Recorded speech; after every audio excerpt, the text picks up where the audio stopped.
कि भीष्म गीता में स्पष्ट किया गया कि 4 तरह का भोजन बेकार होता है। भीष्म गीता के अंतर्गत 4 तरह के भोजन का व्याख्यान किया गया कि 4 तरह का भोजन बेकार होता है। पहला, जिस भोजन की थाली में ठोकर लग गई वो नाली में पड़े हुए कीचड़ के बराबर होता है। दूसरा भोजन, जिस भोजन की थाली को कोई लांग कर चले गया वो भ्रष्टा के बराबर होता है, गंदगी के बराबर, मेले के बराबर होता है। तीसरे नंबर का भोजन, जिस भोजन की थाली में केश पड़ा हो, बाल पड़ा हो, वो दरिद्रता प्रदान करता है। और चौथे नंबर का भोजन, जिस भोजन की थाली में पति और पत्नी एक ही थाली में बैठकर भोजन कर रहे हो वो मदिरा के तुल्य होता है। भीष्म गीता कहती है वो मदिरा के तुल्य। इसलिए शास्त्र कहता है कि पति के जीवने के बाद पत्नी अगर उसी थाली में भोजन करती है तो 4 तीर्थों के बराबर, मंदिर के प्रसाद से बड़ा वो महाप्रसाद बन जाता है।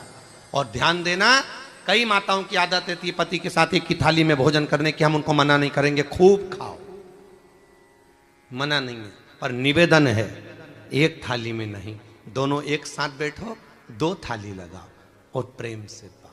पर एक थाली में अगर भोजन करा तो वो भोजन नहीं रहता साहब, वो मदिरा के तुल्य है।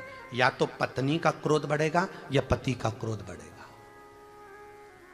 2 में से एक व्यक्ति का क्रोध, एक साथ अगर एक थाली में भोजन कर रहे हो तो क्रोध तो बढ़ेगा। अनायास विवाद, थोड़ी सी देर में अच्छे रहोगे, थोड़ी देर में विवाद करोगे, थोड़ी देर अच्छे रहोगे, थोड़ी देर में विवाद करोगे। कितने ही पंडित जी को हाथ दिखा लेना, कितने ही पंडित जी को तुम जाकर पत्रिका दिखा लेना, कोई उपाय पंडित नहीं बता सकता शिव महापुराण के सिवाय कि तुम जो भोजन, क्योंकि पंडित जी कहेंगे रतन पहन लो, पंडित जी कहेंगे ये मूंगा पहन लो, पंडित जी कहेंगे ये पहन लो, पंडित जी कहेंगे ये दान कर दो, पंडित जी कहेंगे ये कर लो, पर पंडित जी ये नहीं कहेंगे कि थाली अलग अलग कर लो।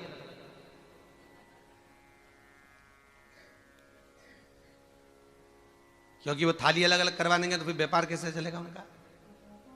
तो वो कहेंगे तुम ये करो, वो करो, अनुष्ठान करवाओ, राहु के जाप, केतु के जाप, मंगल के जाप, ये जाप, वो जाप। पर पंडित जी ये नहीं कहेंगे कि तुम भोजन क्या कर रहे हो, पहले बताओ भोजन क्या कर रहे हो। पंडित कभी नहीं पूछेगा। पूछा किसी पंडित जी ने कि तुम भोजन क्या करती हो, किसके साथ बैठ के करती हो? अगर वो पूछ ले तो वो बता सकता है कि हाँ, इसमें या तो पति का क्रोध बढ़ेगा या पत्नी का क्रोध बढ़ेगा। लोग कहते हैं एक थाली में भोजन करने से प्रेम बढ़ता है। हमें कौन सी पुराण में लिखा है? जी एक बार जरूर बता देना री। क्योंकि शास्त्र कहता है 2 थाली होगी, दोनों बैठकर भोजन करें, आमने सामने बैठो, एक साथ बैठो, मना नहीं है। पर 4 तरह का भोजन भीष्म गीता में वर्णित है, वो बेकार है। कौन कौन सा है? पहला, बोलो जम के, ठोकर लगा हुआ। दूसरा, लांगा हुआ। तीसरा, केश पड़ा हुआ। और चौथा, 7वां।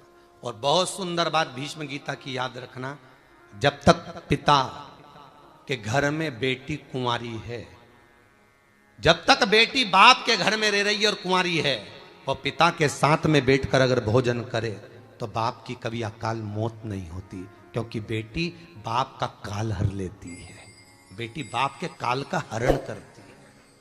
जब तक बेटी कुमारी है वो पापा के साथ भोजन करे, पिता के साथ भोजन करे, वो काल का हरण करे।